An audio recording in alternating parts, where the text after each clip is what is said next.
Hello friends, स्वागत करिছোঁ मोर channel online study आसामले। आज आमी एसआईर पेपारটো डिस्कास करिम जिटु प्रिवियासली হৈ গৈছে আৰু এই পেপাৰটোৰ দ্বাৰা আপোনালোকে ডিব্ৰুগড় ইউনিভাৰ্চিটিৰ যি পেপাৰ হয় তাৰ পেটাৰ্নটো জানিব পাৰিব। প্ৰথম প্ৰশ্নটো হৈছে reorganisation of states in India in 1956 based on 1956 চনত ভাৰতত ৰাজ্যসমূহৰ পুনৰ্গঠন কিহৰ ওপৰত ভিত্তি কৰি কৰা হৈছিল। আৰু ইয়াত অপশ্যনবোৰ আছে লেংগুৱেজ, ৰিলিজন, এৰিয়া, কাষ্ট।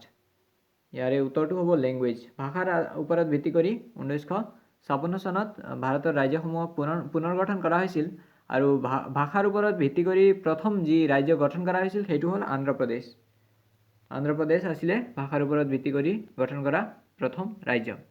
দ্বিতীয় প্ৰশ্নটো হৈছে the Yandabo treaty was sign in 1826 between which two parties.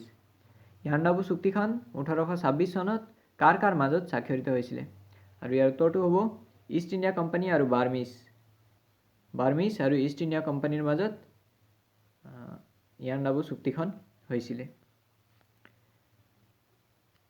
3 নম্বৰ প্ৰশ্নটো হ'ল who among the following kings have sent Raja Rammohan Roy as his envoy to London. কোন মোগল ৰজাই ৰাজা ৰামমোহন ৰায়ক লণ্ডনলৈ তেওঁৰ দূত হিচাপে পঠিয়াইছিল। অপশ্যনবোৰ হৈছে Alamgir two, Shah Alam two, Akbar two, Bahadur Shah two. আৰু উত্তৰটো হ'ব আকবৰ টু। ৰাজা ৰামমোহন ৰায়ক আকবৰ দ্বিতীয়ই তেওঁৰ দূত হিচাপে পঠিয়াইছিলে লণ্ডনলৈ। আৰু মনত ৰাখিব ৰাজা ৰামমোহন ৰায়ক ফাদাৰ অফ মডাৰ্ণ ইণ্ডিয়া বুলিও কোৱা হয়। Father of modern India Raja Rammohan Roy. 4 নম্বৰ প্ৰশ্নটো হ'ল কামৰূপৰ পাল ৰাজবংশৰ প্ৰতিষ্ঠাপক কোন আছিলে। Who was the founder of Pala dynasty of Kamarupa. আৰু ইয়াৰ উত্তৰটো হ'ব ব্ৰহ্মপাল। ব্ৰহ্মপাল আছিলে কামৰূপৰ পাল ৰাজবংশৰ প্ৰতিষ্ঠাপক। আনহাতে যদি গোটেই ভাৰতৰ হিচাপৰ পৰা সোধে তেতিয়া উত্তৰটো হ'ব Gopala. Gopala was founder of Pala dynasty in India. 5 নম্বৰ প্ৰশ্নটো হৈছে smallest national park of Assam is. অসমৰ আটাইতকৈ সৰু ৰাষ্ট্ৰীয় উদ্যানটো হৈছে আৰু ইয়াৰ উত্তৰটো হ'ব ওৰাং। ওৰাংটো হ'ল অসমৰ আটাইতকৈ সৰু ৰাষ্ট্ৰীয় উদ্যান। আৰু মনত ৰাখিব ৰাজীৱ গান্ধী ওৰাং বুলি জনা গৈছিল এই ওৰাং নেশ্যনেল পাৰ্কটোক, কিন্তু এতিয়া সেই ৰাজীৱ গান্ধী ওৰাঙৰ পৰা নামটো চেঞ্জ কৰি ওৰাং কৰি দিয়া হৈছে। ৰাজীৱ গান্ধী শব্দটো আঁতৰাই দিয়া হৈছে। এই ইনফৰমেশ্যনটো মনত ৰাখিব কাৰণ এইটো লেটেষ্ট ডেভেলপমেণ্ট হয়। আৰু মনত ৰাখিব এতিয়া বৰ্তমান অসমত 7টা নেশ্যনেল পাৰ্ক বা ৰাষ্ট্ৰীয় উদ্যান আছে। 6 নম্বৰ প্ৰশ্নটো হৈছে which one of the following Vaishnava saint of medieval Assam founded Mayamara Sattra. মধ্যযুগীয় অসমৰ নিম্নলিখিত কোন বৈষ্ণৱ সন্তই মায়ামাৰা সত্ৰ প্ৰতিষ্ঠা কৰিছিলে। আৰু ইয়াৰ উত্তৰটো হ'ব অনিৰুদ্ধদেৱ। অনিৰুদ্ধদেৱে মায়ামাৰা সত্ৰটো স্থাপন কৰিছিলে। আগবাঢ়ো 7 নম্বৰ প্ৰশ্নৰ ফালে who is the author of the book Belimar Buranji. Belimar বুৰঞ্জীৰ লেখক কোন। আৰু ইয়াৰ উত্তৰটো হ'ব বিশ্বেশ্বৰ বৈদ্যদীপ। বিশ্বেশ্বৰ বৈদ্যদীপ আছিল বেলিমাৰ বুৰঞ্জীৰ লেখক। আগবাঢ়ো 8 নম্বৰ প্ৰশ্নৰ ফালে in which session of Indian National Congress adopted resolution on fundamental rights. কোন অধিৱেশনত ভাৰতীয় জাতীয় কংগ্ৰেছে মৌলিক অধিকাৰৰ ওপৰত প্ৰস্তাৱ গ্ৰহণ কৰিছিল। আৰু ইয়াৰ উত্তৰটো হ'ব কৰাচী সেশ্যন। যি কৰাচী সেশ্যন হৈছিলে 1931ত, সেই সেশ্যনত ফাণ্ডামেণ্টেল ৰাইটছৰ ওপৰত যি ডিচিজনটো লোৱা হৈছিলে আৰু প্ৰস্তাৱটো গ্ৰহণ কৰা হৈছিলে। কৰাচী সেশ্যন 1931। আগবাঢ়ো 9 নম্বৰ প্ৰশ্নৰ ফালে Heraka movement is associated with what. Heraka আন্দোলন কিহৰ সৈতে সম্পৰ্কিত। আৰু হেৰেকা আন্দোলনটো নগাসকলৰ ৰিলিজিয়াছ মুভমেণ্ট আছিলে বা ধৰ্মীয় আন্দোলন আছিলে। আৰু এই আন্দোলনটোক নগা নৱজাগৰণ বুলিও কোৱা হয়। নগা নৱজাগৰণ। আনহাতে যি ৰাণী গাইডিনলু বুলি এজনী ৰাণী আছিলে বা যি ৰাণী গাইডিনলু সমাজকৰ্মী বা স্বাধীনতা কৰ্মী আছিলে, তেওঁ এই ৰিলিজিয়াছ মুভমেণ্টটোৰ লগত জড়িত হয়।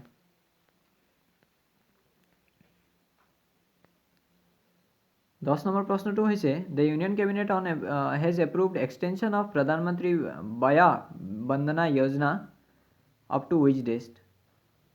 আৰু PMKVY এই সম্প্ৰসাৰণৰ অনুমোদন জনাইছে কেন্দ্ৰীয় কেবিনেটে কোন তাৰিখলৈকে জনাইছে। আৰু এইটো কাৰেণ্ট এফেয়াৰ্ছৰ কুৱেশ্যন হয়, গতিকে ইয়াৰ উত্তৰটো হ'ব 31 মাৰ্চ 2023 চনলৈকে ইয়াক বঢ়োৱা হৈছিলে। আৰু সেইটো লেটেষ্ট ডেভেলপমেণ্ট আছিল তেতিয়াৰ সময়ত যেতিয়া SI পৰীক্ষাটো হৈছে, গতিকে এইটো সেই সময়ৰ কাৰেণ্ট এফেয়াৰ্ছ আছিলে। 11 নম্বৰ প্ৰশ্নটো হৈছে Kanaklata Barua became a martyr of which of the following national movements. Kanaklata Barua নিম্নলিখিত কোনটো ৰাষ্ট্ৰীয় আন্দোলনত শ্বহীদ হৈছিল। আৰু ইয়াৰ উত্তৰটো হ'ব কুইট ইণ্ডিয়া মুভমেণ্ট, ভাৰত ত্যাগ আন্দোলন, যিটো 1942 1942 চনত হৈছিলে। সেইটো আন্দোলনত কনকলতা বৰুৱা শ্বহীদ হৈছিলে। আনহাতে নন কপাৰেশ্যন মুভমেণ্টটো 1920 চনত হৈছিলে। আনহাতে চিভিল ডিজঅবেডিয়েন্স মুভমেণ্ট বা আইন অমান্য আন্দোলনটো 1930 চনত দাণ্ডি মাৰ্চৰ পৰা ষ্টাৰ্ট হৈছিলে, দাণ্ডি মাৰ্চৰ পৰা। আৰু এই দাণ্ডি মাৰ্চত কিমানজন ফলোৱাৰ আছিল বুলি এই প্ৰশ্নটো প্ৰায় সোধে এক্সামবোৰত, যি নেশ্যনেল এক্সামবোৰ হয়। আৰু তাৰ উত্তৰটো হ'ব 78, 78 জন ফলোৱাৰ আছিলে। আনহাতে স্বদেশী আন্দোলনটো 1905 চনত হৈছিলে। স্বদেশী আন্দোলন 1905, কুইট ইণ্ডিয়া মুভমেণ্ট 1942, আৰু চিভিল ডিজঅবেডিয়েন্স আইন অমান্য আন্দোলনটো হৈছিলে 1930, আৰু নন কপাৰেশ্যন মুভমেণ্টটো 1920। আগবাঢ়ো 12 নম্বৰ প্ৰশ্নৰ ফালে। Hirakud dam is built on which river. Hirakud নদী বান্ধটো কোনখন নদীৰ ওপৰত নিৰ্মাণ কৰা হৈছে। আৰু ইয়াৰ উত্তৰটো হ'ব মহানদী। মহানদীৰ ওপৰত হীৰাকুণ্ড বান্ধটো স্থাপন কৰা হৈছিল। আনহাতে মহানদীক চৰো অফ উৰিষ্যা বুলিও কোৱা হয়, উৰিষ্যাৰ খোক বুলিও কোৱা হয় মহানদীক। উৰিষ্যাৰ খোক বা চৰো অফ উৰিষ্যা বুলি কোৱা হয় মহানদীক। আগবাঢ়ো 13 নম্বৰ প্ৰশ্নৰ ফালে। হাছং ফেষ্টিভেল ইজ চেলিব্ৰেটেড বাই। হাছং ফেষ্টিভেলটো কোনে চেলিব্ৰেট কৰে। আৰু ইয়াৰ উত্তৰটো হ'ব ৰাভা। ৰাভা জনজাতিয়ে হাছং ফেষ্টিভেলটো চেলিব্ৰেট কৰে। আগবাঢ়ো 14 নম্বৰ প্ৰশ্নৰ ফালে। Recently wish satellite of Iran satellite has been successfully in launch in by Iran। শেহতীয়াকৈ কোনটো সামৰিক উপগ্ৰহ ইৰাণৰ দ্বাৰা উৎক্ষেপণত সফল হৈছে।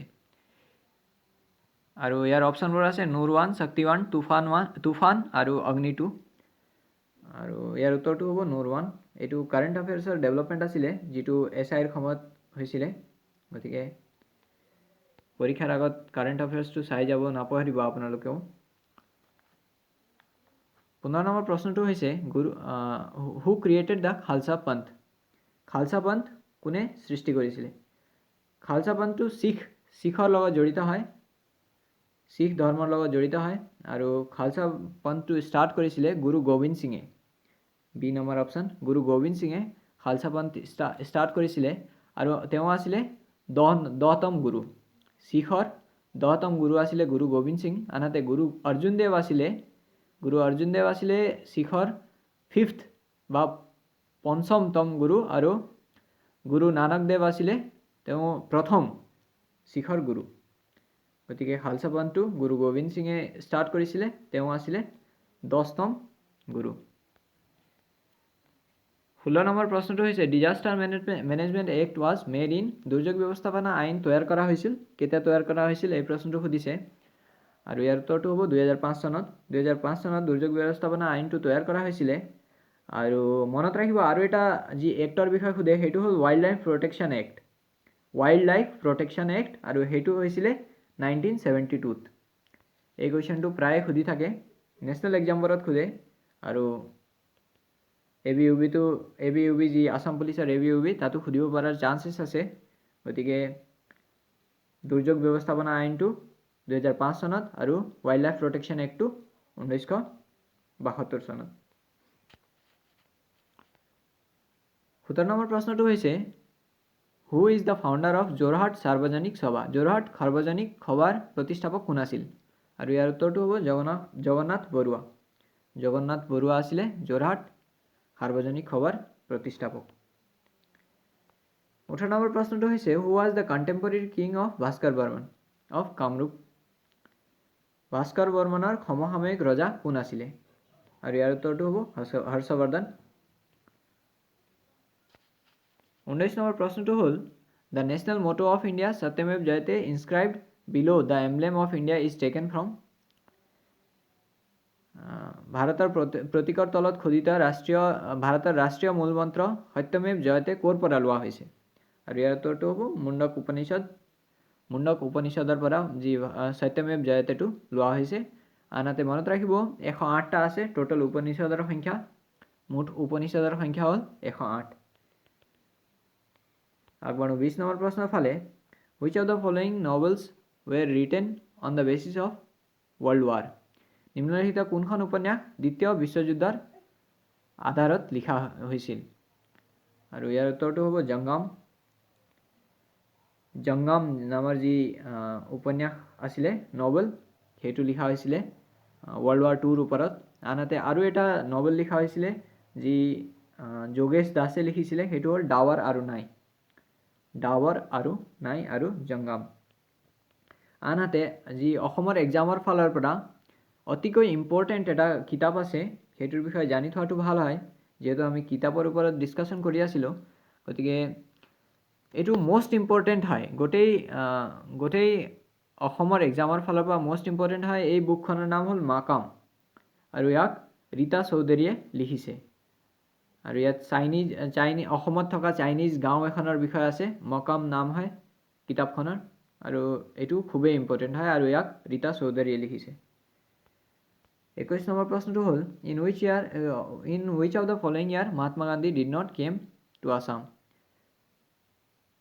কোনটো বছৰত মহাত্মা গান্ধী অসমলৈ অহা নাছিলে আৰু ইয়াৰ উত্তৰটো হ'ব 1942 চনত মহাত্মা গান্ধী অসমলৈ অহা নাছিলে আনহাতে 1921 26 34 আৰু 46 চনত 1946 চনত মহাত্মা গান্ধী আহিছিলে 1921 1926 1934 আৰু 1946 চনত মহাত্মা গান্ধী অসমলৈ আহিছিলে কিন্তু 1942 চনত অহা নাছিলে 22 নম্বৰ প্ৰশ্নটো হ'ল who is the author of the book history of Assam rifles history of Assam ৰাইফলৰ ইতিহাস কিতাপখনৰ লেখক কোন আৰু ইয়াৰ উত্তৰটো হ'ব LW শেক্সপিয়াৰ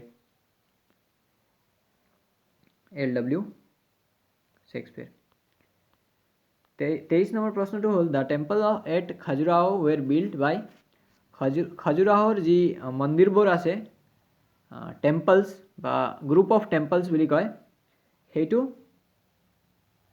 কোনটো ডাইনেষ্টিয়ে বনাইছিলে আৰু সেইটো হ'ল চাণ্ডেলা ডাইনেষ্টিয়ে খাজুৰাহো গ্ৰুপ অফ টেম্পলটো বনাইছিলে 24 নম্বৰ প্ৰশ্নটো হ'ল Hudum Puja is celebrated by which district of Assam Hudum পূজাটো অসমৰ কোনখন জিলাত উদযাপন কৰা হয় আৰু ইয়াৰ উত্তৰটো হ'ব গোৱালপাৰা জিলাত হুদুম পূজাটো কৰা হয় ইয়াৰ উপৰিও কৰম পূজা আছে যিবোৰ ইম্পৰ্টেণ্ট হয় এক্সামৰ ফালৰ পৰা এইবোৰ চাই যাব লাগে 25 নম্বৰ প্ৰশ্নটো হ'ল who is the only Assamese who represented India in the first round table conference held at London in 1930 1930 চনত লণ্ডনত অনুষ্ঠিত প্ৰথম ৰাউণ্ড টেবল সন্মিলনত ভাৰতক প্ৰতিনিধিত্ব কৰা একমাত্ৰ অসমীয়া কোন আছিলে আৰু ইয়াৰ উত্তৰটো হ'ব চন্দ্ৰধৰ বৰুৱা আছিলে অসমৰ একমাত্ৰ প্ৰতিনিধি যোনে ৰাউণ্ড টেবল কনফাৰেন্সত ভাগ লৈছিলে প্ৰথম ৰাউণ্ড টেবল কনফাৰেন্সত ভাগ লৈছিলে আনহাতে মনত ৰাখিব সৈয়দ সাদুল্লাহ আছিলে যি only member of drafting committee of constituent এছেম্বলিৰ ড্ৰাফটিং কমিটিৰ একমাত্ৰ সদস্য আছিলে নৰ্থ ইষ্টৰ পৰা সৈয়দ সাদুল্লাহ এই কুৱেশ্যনটো ৰিপিট কৰি থাকে 26 নম্বৰ প্ৰশ্নটো হ'ল লক্ষ্মীনাথ বেজবৰুৱাক ৰসৰাজ উপাধি কোনে দিছিলে ইয়াত টাইপিং মিষ্টেক হৈছে আই এম সৰি ফৰ ডেট আৰু ইয়াৰ উত্তৰটো হ'ব অসম সাহিত্য সভাই লক্ষ্মীনাথ বেজবৰুৱাক ৰসৰাজ উপাধিটো দিছিলে আগবাঢ়ো 27 নম্বৰ প্ৰশ্নৰ ফালে the first women university in Assam Assam Women's University is located in অসমৰ প্ৰথম মহিলা বিশ্ববিদ্যালয় অসম মহিলা বিশ্ববিদ্যালয় ক'ত অৱস্থিত আৰু ইয়াৰ উত্তৰটো হ'ব যোৰহাটত অসম মহিলা বিশ্ববিদ্যালয় অৱস্থিত আৰু 2013 চনৰ যি আসাম ওমেন্স ইউনিভাৰ্চিটি এক্ট 2013 চনৰ এই এক্টৰ দ্বাৰা বিধানসভাৰ এই এক্টৰ দ্বাৰা বা বিধায়নীৰ দ্বাৰা এই ইউনিভাৰ্চিটিখন গঠন কৰা হৈছে মনত ৰাখিব কথাটো 28 নম্বৰ প্ৰশ্নটো হৈছে which was the first newspaper published in India গোটেই ভাৰতখনত প্ৰথমে প্ৰকাশিত বাতৰি কাকতখন কোনখন আছিল আৰু ইয়াৰ উত্তৰটো হ'ব বেংগল গেজেট গোটেই ভাৰতত প্ৰথমে পাবলিছ হোৱা যি নিউজ পেপাৰ আছিল সেইটো আছিল বেংগল গেজেট আৰু ইয়াক জেমছ হিকি নামৰ জেমছ হিকি এওঁ পাবলিছ কৰিছিলে আনহাতে যদি খুদে অসমৰ প্ৰথম দৈনিক নিউজ পেপাৰ অসমৰ প্ৰথম দৈনিক বাতৰি কাকত কোনটো হয় তেতিয়া উত্তৰটো হ'ব দৈনিক বাতৰি অসমৰ প্ৰথম ডেইলি বা দৈনিক নিউজ পেপাৰ সেইটো হ'ল দৈনিক বাতৰি 29 নম্বৰ প্ৰশ্নটো হৈছে ওয়াৰ্ল্ড কম্পিটিটিভনেস ইন্ডেক্স 2020 ভাৰতৰ ৰেংকিং কি আছিল আৰু ইয়াৰ উত্তৰটো হ'ব 43 এইটো কাৰেন্ট অ্যাফেয়াৰ্সৰ কোৱেশ্চন আছিল যেটো আগৰ বছৰৰ 30 নম্বৰ প্ৰশ্নটো হৈছে which of the following river is different from the other three in terms of flowing প্ৰবাহিত হোৱাৰ ক্ষেত্ৰত নিম্নলিখিত কোনখন নদী বাকি তিনিখনতকৈ পৃথক আৰু ইয়াৰ উত্তৰটো হ'ব নৰ্মদা নদীখন এই বাকি তিনিখন কৃষ্ণা গোদাবৰী আৰু গংগাতকৈ পৃথক হয় কাৰণ ই ওয়েস্টাৰ্ণ ফ্লোয়িং হয় ওয়েস্টাৰ্ণ ফ্লোয়িং মানে পশ্চিম দিশলৈ বৈ যায় আনহাতে কৃষ্ণা গোদাবৰী আৰু গংগা পূব দিশলৈ বৈ যায় আৰু মনত ৰাখিব পশ্চিম দিশলৈ যিবোৰ নদী বৈ যায় সিহঁতে এস্চুয়াৰী গঠন কৰে এস্চুয়াৰী আনহাতে যিবোৰ ইষ্টাৰ্ণ ফ্লোয়িং বা পূব দিশলৈ বৈ যায় সেইবোৰে ডেল্টা গঠন কৰে যেনেকৈ গংগা ইষ্টাৰ্ণ ফ্লোয়িং হয় আৰু গংগাই ডেল্টা বনায় যেনেকৈ সুন্দৰবন ডেল্টা হয় তেনেকুৱা ধৰণৰ কথা গতিকে নৰ্মদাটো ইয়াৰ উত্তৰ হ'ব 11 নম্বৰ প্ৰশ্নটো হৈছে ডক্টৰ ভূপেন হাজৰিকা সেতু or Dhola Sadiya bridge is located on which river আৰু ইয়াৰ উত্তৰটো হ'ব লোহিত ৰিভাৰৰ ওপৰত যি লোহিত নদীৰ ওপৰত এই ডক্টৰ ভূপেন হাজৰিকা সেতুটো উপস্থিত আছে আনহাতে লোহিত নদীটো ব্ৰহ্মপুত্ৰ নদীৰ এটা ট্ৰিবিউটাৰি হয় উপনৈ হয় 32 নম্বৰ প্ৰশ্নটো হৈছে who rebuilt the Haygrave Madhav temple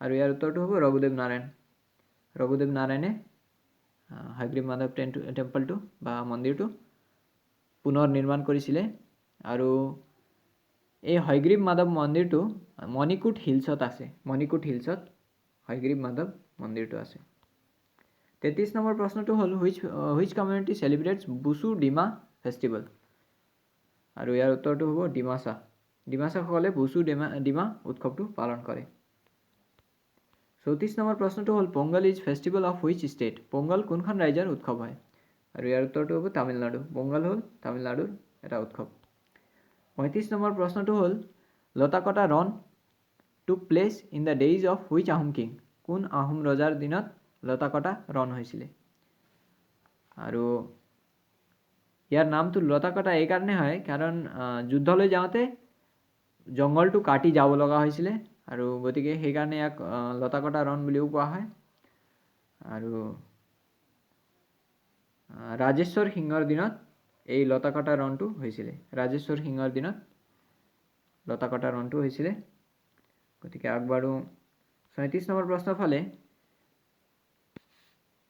during which Ahom king's reign the Saraighat battle was ended with decisive win over Mughal কোন আহোম ৰজাৰ ৰাজত্বকালত মোগলৰ বিৰুদ্ধে নিৰ্ণায়ক জয়ৰ সৈতে শৰাইঘাটৰ যুদ্ধৰ সমাপ্তি ঘটিছিল আৰু ইয়াৰ উত্তৰটো হ'ব উদয় আদিত্য সিংহৰ দিনত এই যুদ্ধটো হৈছিলে 1671 1671 খ্ৰীষ্টাব্দত আনহাতে চক্ৰধ্বজ সিংহই চক্ৰধ্বজ সিংহাই কৰ দিবলৈ অমান্তি হোৱাত এই ৰণটোৰ মূল কাৰণ আছিলে। চক্ৰধ্বজ সিংহাই মোগলক কৰ দিবলৈ অমান্তি হোৱা এই যুদ্ধখনৰ মূল কাৰণ আছিলে।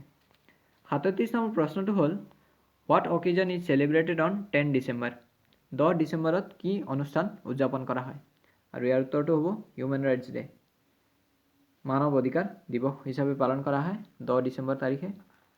আনহাতে মনত ৰাখিব আৰ্মি ডে হ'ল 15 জানুৱাৰী আৰু নেভি ডে হ'ল 4 ডিচেম্বৰ তাৰিখে নেভি ডে পালন কৰা হয়। আৰ্মি ডেটো 15 জানুৱাৰী তাৰিখে পালন কৰা হয় আৰু এয়াৰফ'ৰ্চ ডেটো 8 অক্টোবৰ তাৰিখে পালন কৰা হয়। এই তিনিটাটো মোষ্ট ইম্পৰ্টেণ্ট কুৱেশ্যন হিচাপে আহিব পাৰে, গতিকে জানি থ'ব। 38 নম্বৰ প্ৰশ্নটো হ'ল who was the first king of Koch dynasty. Koch ৰাজবংশৰ প্ৰথম ৰজা কোন আছিলে?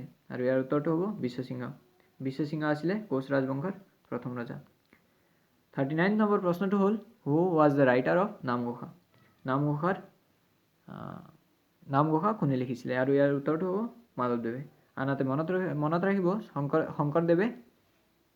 শ্ৰীমন্ত শংকৰদেৱে কীৰ্তন ঘোষা লিখিছিলে। মাধৱদেৱে নামঘোষা আৰু শ্ৰীমন্ত শংকৰদেৱে কীৰ্তন ঘোষা।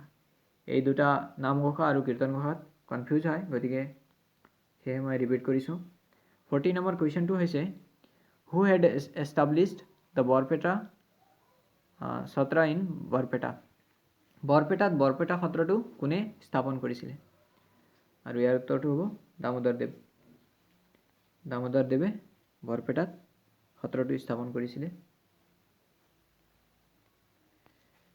41 নম্বৰ প্ৰশ্নটো হ'ল Ashoka's inscription was ডেচিফাৰ by whom. অশোকৰ শিলালিপি কোনে ডেচিফাৰ কৰিছিলে বা তাক পাঠোদ্ধাৰ কৰিছে বুলিও ক'ব পাৰি। এইজন হ'ল জেমছ প্ৰিন্সেপ। জেমছ প্ৰিন্সেপে অশোকৰ শিলালিপিটো কৰিছিলে, পাঠোদ্ধাৰ কৰিছিলে বা ডেচিফাৰ কৰিছিলে বা কোডিং বুলি ক'ব পাৰি। Decoding, not coding, it's decoding. 42 নম্বৰ প্ৰশ্নটো হৈছে which inscription had first mention about Kamarupa. কামৰূপৰ বিষয়ে প্ৰথমে কোনটো শিলালিপিত উল্লেখ কৰা হৈছিল? আৰু এইটো এলাহাবাদ শিলালিপি, যাক প্ৰয়াগ প্ৰশস্তি বুলিও কোৱা হয়। এলাহাবাদ ইনস্ক্ৰিপশ্যনত কামৰূপৰ বিষয়ে ডিছকাছ কৰা হৈছে।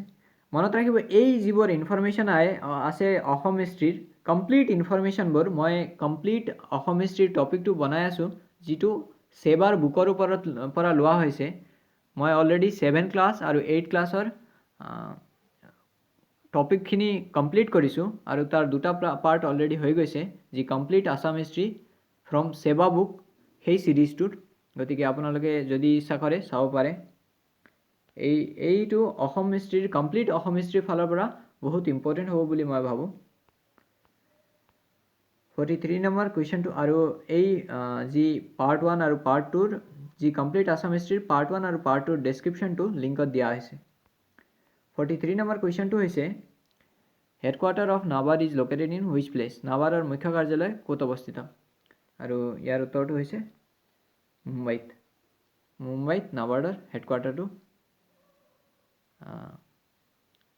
আছে। আনহাতে 44 নম্বৰ প্ৰশ্নটো হ'ল Panidihing wild life century is located in which district. Panidihing বন্যপ্ৰাণী অভয়াৰণ্য কোনখন জিলাত অৱস্থিত? আৰু ইয়াৰ উত্তৰটো হ'ব শিৱসাগৰ। শিৱসাগৰ জিলাত পানীদিহিং বন্যপ্ৰাণী অভয়াৰণ্যটো অৱস্থিত হয়। 45 নম্বৰ প্ৰশ্নটো হ'ল which of the following country is not a permanent member of UNSC। নিম্নলিখিত কোনখন দেশ UNSC United nation security council স্থায়ী সদস্য নহয়? আৰু ইয়াৰ উত্তৰটো হ'ল জাপান। জাপান UNSCৰ স্থায়ী সদস্য নহয়, পাৰ্মানেণ্ট মেম্বাৰ নহয়। আৰু মনত ৰাখিব UNSCত টোটেল 5জন স্থায়ী সদস্য আছে।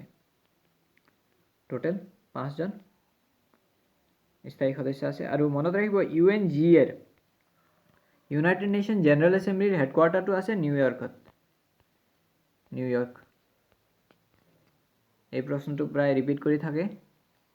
আৰু UNGA যি ইউনাইটেড নেশ্যন জেনেৰেল এছেম্বলিৰ হেডকোৱাৰ্টাৰটো আছে, সেইটো নিউয়ৰ্কত লোকেটেড আছে। আগবাৰো 46 নম্বৰ কুৱেশ্যনটো ৰিপিট হৈছে। I am sorry for that. 47 নম্বৰ প্ৰশ্নটো হ'ল who founded the Hindu college in Kolkata, কলিকতাত হিন্দু মহাবিদ্যালয় কোনে প্ৰতিষ্ঠা কৰিছিলে? আৰু ইয়াৰ উত্তৰটো হ'ব ৰাজা ৰামমোহন ৰায়। ৰাজা ৰামমোহন ৰায়ৰ ওপৰতে SI কুৱেশ্যনত দুটা কুৱেশ্যন কাটিছিলে। ইণ্ডিয়ান হিষ্ট্ৰীৰ টপিক আছিলে এইটো মডাৰ্ণ ইণ্ডিয়ান হিষ্ট্ৰী। গতিকে মডাৰ্ণ ইণ্ডিয়ান হিষ্ট্ৰীটো চাই যাব পাৰিব আপুনি যেতিয়া অকণ ভালকৈ চাই যাব, কাৰণ ৱেটেজটো তাৰ অকণ বেছি থকা দেখা গৈছিলে SIৰ এক্সামত। আৰু অসম হিষ্ট্ৰীৰ ফালৰ পৰা চাব গ'লে মাইথলজিকেল আৰু যি আহোম পেৰিয়ডৰ কুৱেশ্যনখিনি আছিলে। গতিকে কলিকতা হিন্দু মহাবিদ্যালয়খন ৰাজা ৰামমোহন ৰায়ে প্ৰতিষ্ঠা কৰিছিলে। আৰু ৰাজা ৰামমোহন ৰায়ক ফাদাৰ অফ মডাৰ্ণ ইণ্ডিয়া বুলিও কোৱা হয়। মই অলৰেডি এই কথাটো কৈছোঁ।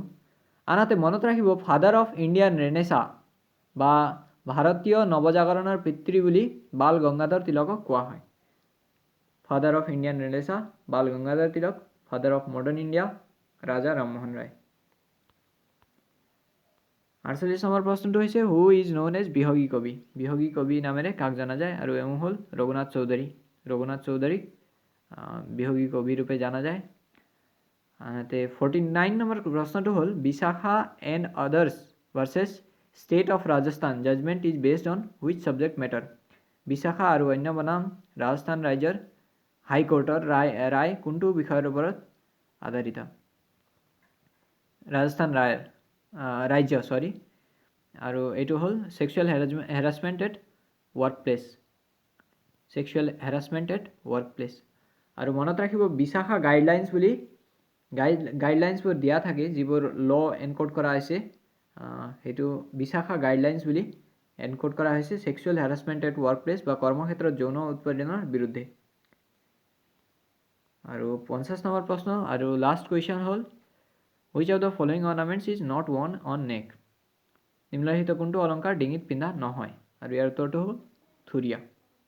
থুৰীয়া ডিঙিত পিন্ধা নহয়। আৰু মনত ৰাখিব ইয়াত প্ৰায় 4টা বা 5টা কুৱেশ্যন যি জিকেৰ আছিলে সেইবোৰ থাকি গৈছে, বাট অন এন এভাৰেজ এইবোৰে আছিলে যি SIৰ পেপাৰটো হৈ গৈছিলে প্ৰিভিয়াছলি। আৰু এই কুৱেশ্যনবোৰৰ পৰা অৱশ্যে ইমান টান কুৱেশ্যন অহাৰ সম্ভাৱনা বহুত কম, খুবেই কম, যি আছাম পুলিচ ABUB ৰিটাৰ্ণৰ বা APRO ৰিটাৰ্ণৰ বাবে। কিন্তু হ'লেও আমি এই লেভেলৰ প্ৰিপাৰেশ্যনটো কৰিব লাগে যাতে আমাৰ পৰীক্ষাটো ভাল হ'ব পাৰে। Thank U.